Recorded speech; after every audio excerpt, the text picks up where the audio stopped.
नमस्कार दोस्तों, आपका स्वागत है मोर मुकुट क्लासेस की ऑनलाइन कक्षा के एक और वीडियो में। हम कर रहे हैं मध्यकालीन भारत का भाग 3 और इसमें हम करेंगे अब दिल्ली सल्तनत। इससे पहले हम पूर्व मध्यकालीन भारत के 2 भाग कर चुके हैं।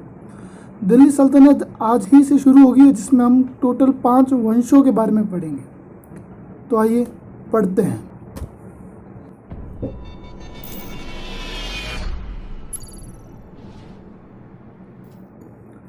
तो शुरू करते हैं दोस्तों, मध्यकालीन भारत। जी हाँ, मध्यकालीन भारत के अंदर मैंने जैसा कहीं कहा 5 वंश पढ़ने हैं और 5 वंशों और जो भी सिलेबस था वो हम पहले बता चुके हैं। तो गुलाम वंश शुरू करते हैं। अगर आपको पहले 2 वीडियो देखने तो आई बटन पर देख सकते हैं।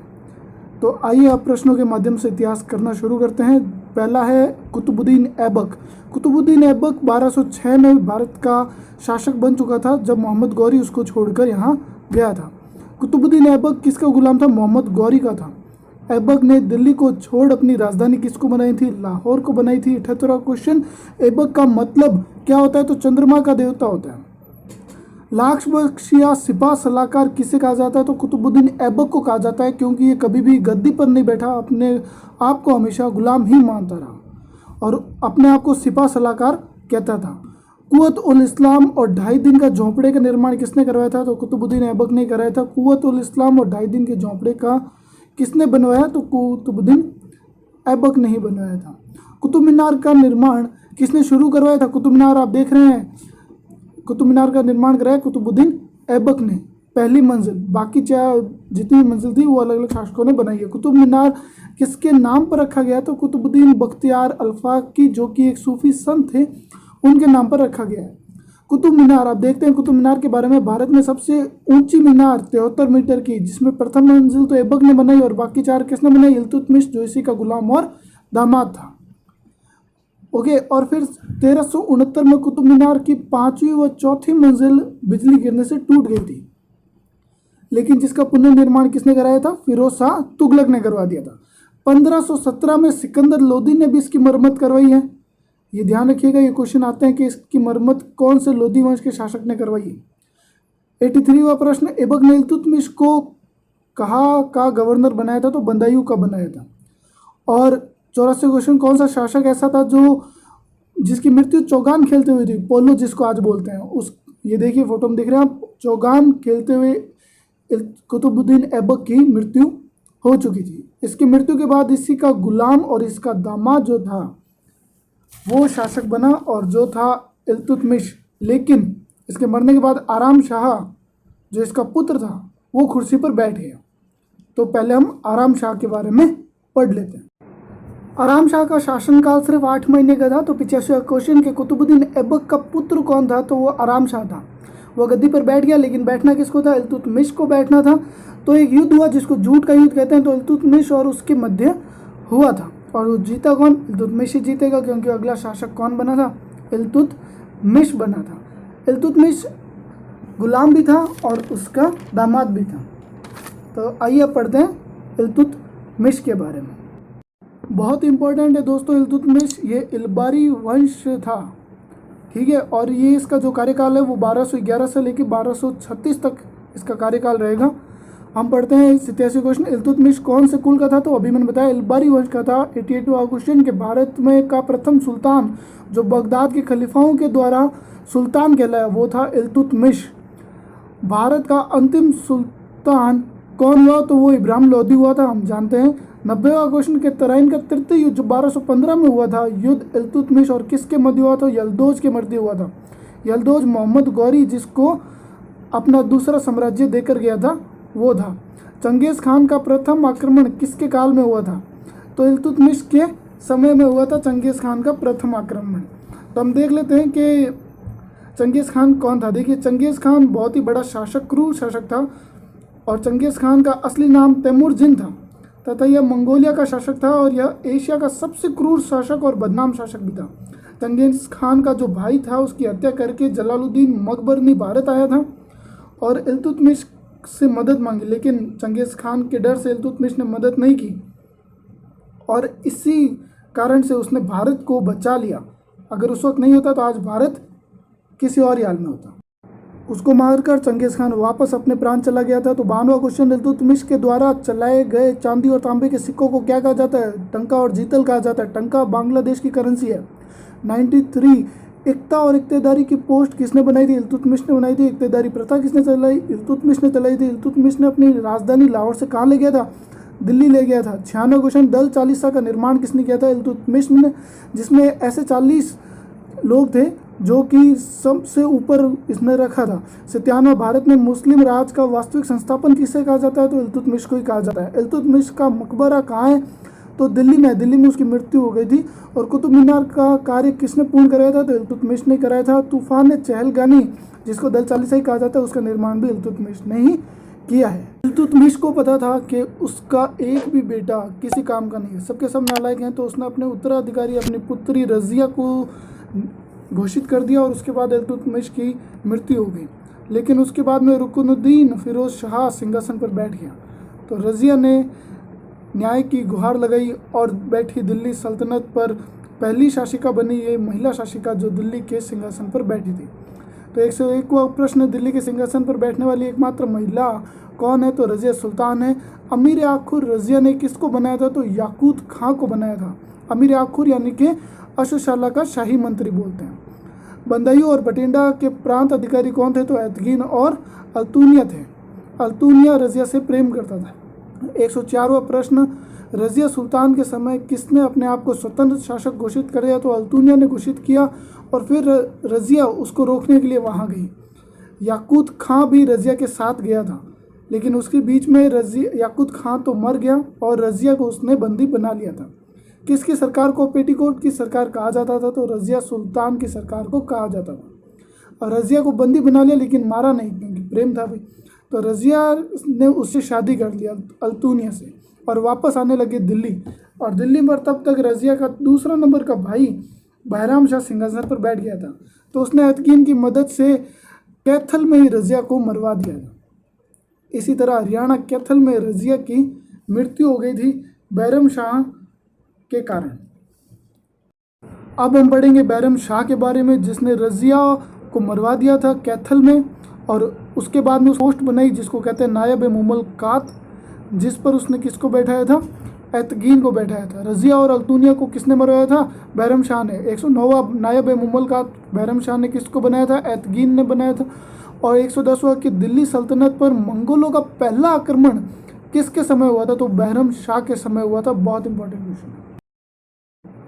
तो अब हम पढ़ते हैं दिल्ली के सल्तनत गुलाम वंश के 7वें शासक मसूद शाह, जिसने अपने पिता बैरम शाह की ही हत्या करके सिंहासन पर बैठा और कुल 4 साल राज किया। तो 7वां जो था वो इसके बाद बनेगा।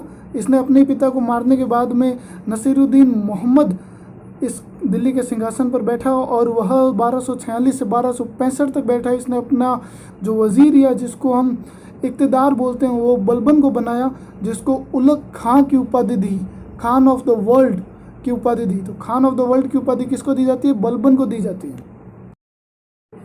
इसके बाद बलबन के पास ये सारी पावर थी, तो बलबन ने उसको मरवा दिया और बन गया खुद शासक दिल्ली का। और वह दल चालीसा में से ही था, तो उसने सबसे पहले क्या किया? दल चालीसा का ही अंत किया। बलबन का पूरा नाम क्या था? तो बलबन का पूरा नाम था गयासुद्दीन बलबन। किसने दल चालीसा का अंत किया? तो वह था बलबन। बाद जो शासक का मान सम्मान खो चुका था उसको बलबन ने वापस लाने के लिए लौह और रक्त की नीति अपनाई, जिसके अंदर कोई भी अगर राजा या फिर शासक के खिलाफ बोला तो उसकी मृत्युदंड दे दिया जाएगा। नवरोज यानी कि फारसी नववर्ष की शुरुआत किसने की थी? तो बलबन ने की थी। सजदा और पाइबोस प्रथा जो चलाई जाती है वो किसने चलाई थी? तो वो भी बलबन ने ही चलाई थी। 117वां प्रश्न के मंगोलों का दूसरा आक्रमण दिल्ली सल्तनत पर किसके समय हुआ था? तो वह बलबन के समय हुआ था। ठीक है, और इसमें हत्या हो गई थी शहजादा महमूद की, यानी कि बलबन के बेटे की। तो 118वां प्रश्न, बलबन का पूरा नाम मैं बता चुका हूँ, गयासुद्दीन मोहम्मद बलबन था। 119वां क्वेश्चन के दिल्ली का प्रथम सुल्तान जिसने दरबार में गैर इस्लामिक प्रथाओं का भी प्रचलन किया, तो वो भी कौन था? बलबन था। 120वां प्रश्न के बलबन ने कौन से सिद्धांत से दरबार का गठन किया था? तो वो फारसी पद्धति थी जिससे दरबार का गठन हुआ था। 121वां प्रश्न, जिले इलाही की उपाधि किसने धारण की थी? खुद नहीं कर ली थी, इसने बलबन ने की थी।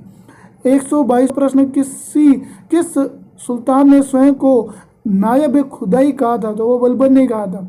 123वां प्रश्न, बलबन स्वयं को किसका वंशज मानता था? तो अफरासियाब का खुद को वंशज मानता था।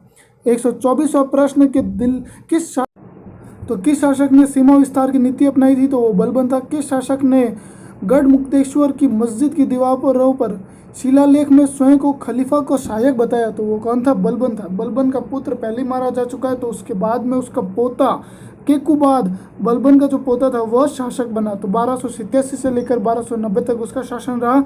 और फिर रहा कैमुस का, जो कुछ महीने रहा। इसने केकुबाद को मरवा दिया था तथा कुछ दिन शासन कर लिया था। उसके बाद आएगा खिलजी वंश, जिसने दिल्ली सल्तनत पर सबसे कम समय तक राज किया, और सबसे इम्पोर्टेंट में भी खिलजी वंश ही आता है।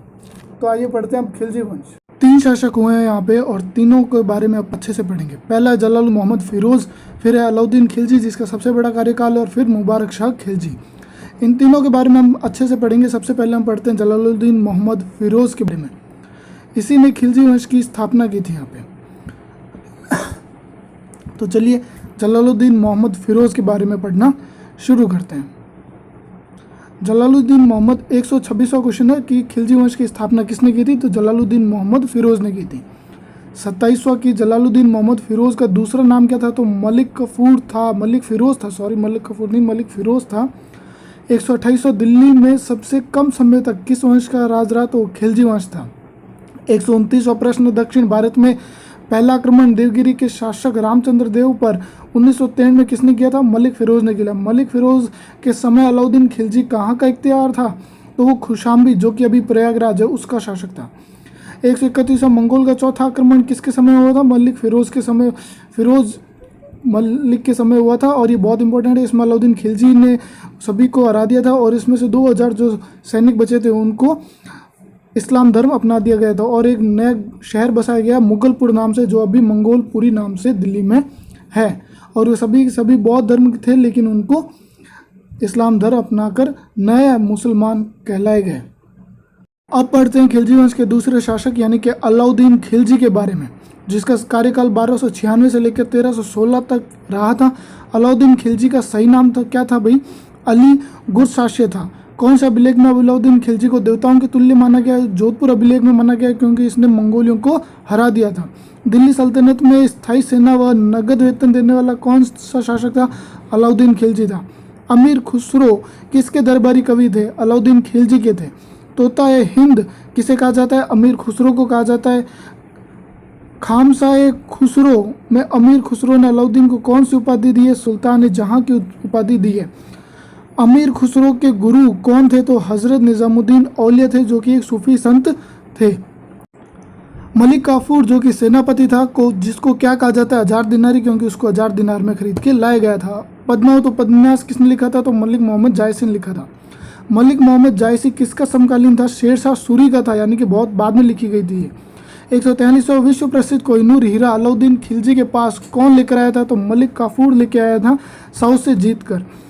144वां क्वेश्चन कि अलाउद्दीन खिलजी ने खुद को कौन सी उपाधि दी थी? सिकंदर सानी, यानी कि दूसरा सिकंदर के नाम से अपने आप को उपाधि दी थी। 145वां की कर यानी कि टैक्स वसूलने के लिए अलाउद्दीन खिलजी ने कौन सा प्रशासन बनाया? तो दीवान मसूद खराज नाम से ये एक प्रशासन बनाया था। 146वां की हुलिया दाग प्रथा किसने शुरू की थी? तो अलाउद्दीन खिलजी ने ही शुरू की थी।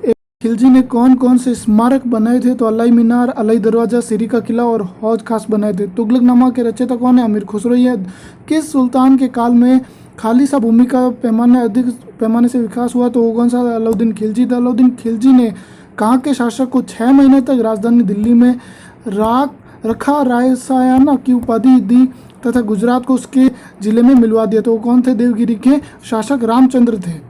अब पढ़ते हैं तीसरे शासक के बारे में, मुबारक शाह खिलजी। वह सुल्तान जो दरबार में बिना कपड़ों के या फिर लड़कियों के कपड़े पहनकर आ जाया करता था, वो कौन था भाई? मुबारक शाह खिलजी था। और इसमें से ये एक ही क्वेश्चन इंपॉर्टेंट है कि ऐसा कौन सा था जिसने अपने आप को खुद को ही खलीफा की उपाधि दे दी थी?